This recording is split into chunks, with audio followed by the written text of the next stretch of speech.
I've seen you say elsewhere that you are an upbeat and optimistic person, that this is a great strength of yours, and that has to be, given your careers working in television and now in publishing. How do you maintain that in the face of the inevitable setbacks, bad news, and other things that there's going to be part of that just go with the territory? You know, I don't know. Maybe your outlook is pre-wired. I don't know. I feel fortunate that, you know, I do. I feel upbeat. I feel optimistic. There are a lot of things in the world that I wish were different. There are obviously things in my life that I wish were different, you know.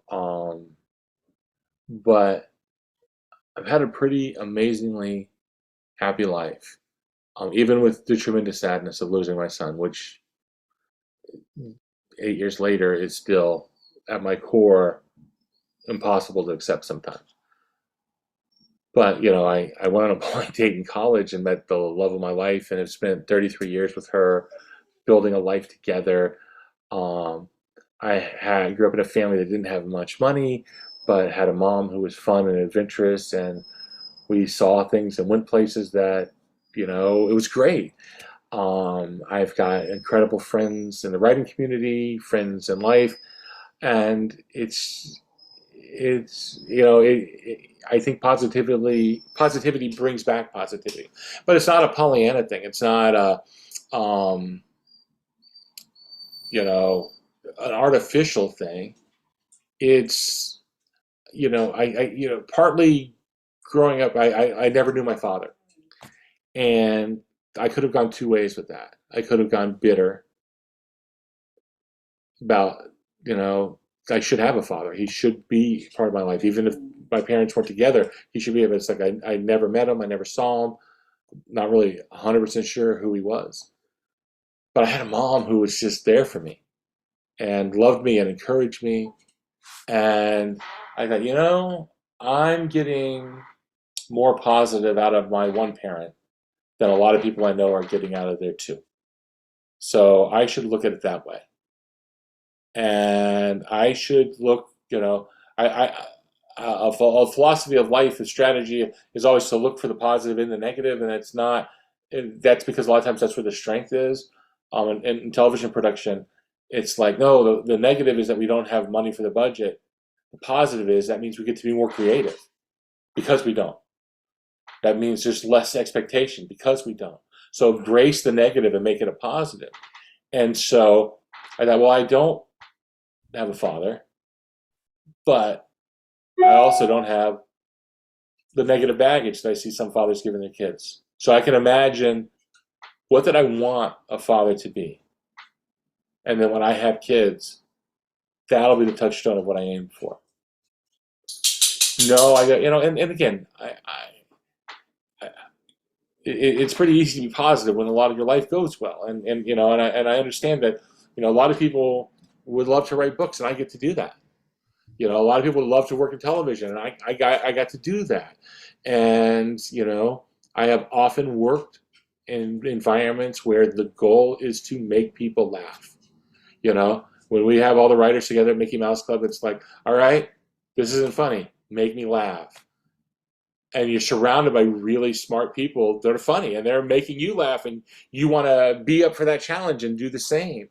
And yeah, life is beautiful, and there's so many great, amazing things out there. So I try to focus on them, and I try to be realistic about the negatives and accept them for what they are, but try to fix them or move on from them. I know you have a famous writer friend who you worked with in television, who wrote a series that rhymes with Gungerhames. Yeah, no, Suzanne. When you see somebody blow up like that, does the green eye of jealousy come out a little bit, or is it more of an Never. I No. hope that never No, happens? I really don't. So yeah, so Suzanne Collins is one of my oldest friends.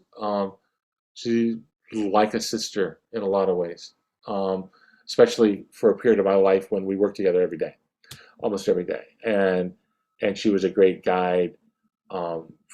as a writer, and she's a great guide as a person, wonderful person, and amazing guide. When I saw her go through this phenomenal supernova, how she remained unchanged as a person, and that was so inspiring. No, I was a film major in school, and when I was a film major, I got to work. We do a thing. We had a mentorship program, and I got to hang around with some people who were pretty successful. Like I'd be the 20-year-old in the room with like a film director or a film screenwriter who I thought had everything I wanted in life. And I saw not all of them were happy, or they would interact with people who were really successful and not happy, and other people who, and I realized that career happiness and personal happiness don't necessarily line up, so happiness is the more important thing. But also I saw that success is, you know, I'll never have the success Suzanne had with the Hunger Games. That's fine with me. I think Suzanne would tell you she doesn't exactly know how that happened. And sometimes something, but it was amazing to watch. And I've seen all types of success though. I've seen, Stuart Gibbs, a good friend of mine. Stuart's been really successful, in his book, and I've been friends with him long enough, which is great with Suzanne because I was with her before she started writing books, to see the levels and oh, he's now moved up to here. Oh, or she's now done this, or now it's going to be a movie, or now it's going to be that. And I went to the 3 of the movie premieres with her, and she had a group of friends that went to these things, and it was funny to see this. Now it's like, oh, this Hunger Games used to just be her, and now it's these people that are making this movie, and no, I jealousy is luckily something I don't have much of. I mean, this or envy. There are times when you go, God, I wish I didn't have that. There's certainly that in life you see, um, but mostly it's like, no, this good people doing good things, and enough works out that no, that'll be good. And I'm sure there are probably some people where I feel like I'm just scrapping away. So, oh God, he's got it made. He gets to do that. I mean, there's always levels of whatever, and I get to write books for a living.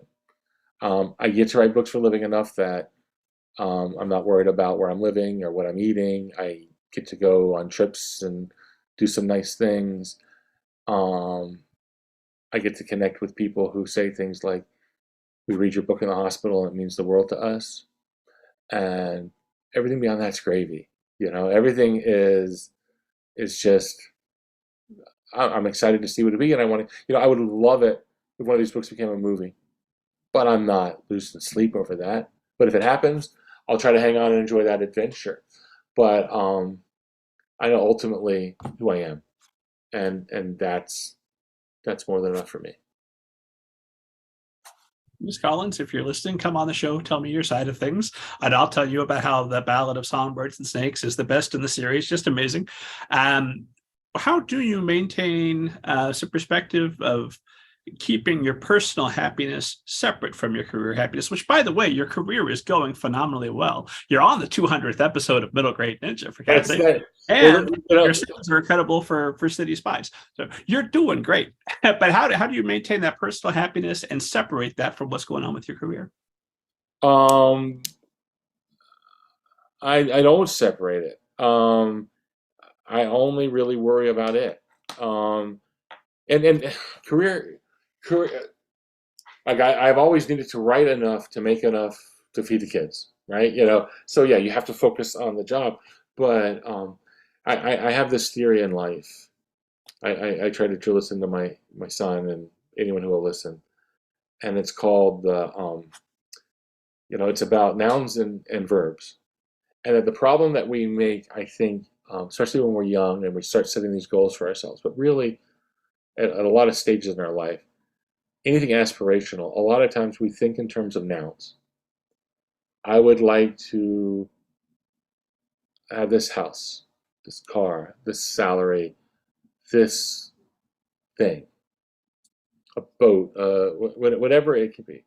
But nouns are things, and things are never going to make you happy, right? Things are never going to reciprocate emotion. And even if you get those things, and I've seen people get the things they wanted and be like, really, is that it? And so I told my son when he was graduating college and when he's getting married and like that, I said, life is so much better if your aspirations all just involve verbs. I want to create. I want to laugh. I want to travel. I want to love, right? I want to do these things. Because the verbs, if you do them, bring the nouns on their own. You know, I didn't set out to make the New York Times bestseller list. As much as I'm thrilled to be on it and I thought about it, but that wasn't the thing. I set out to write books. And that books, by doing that, that took me on the New York Times bestseller list. So the noun came.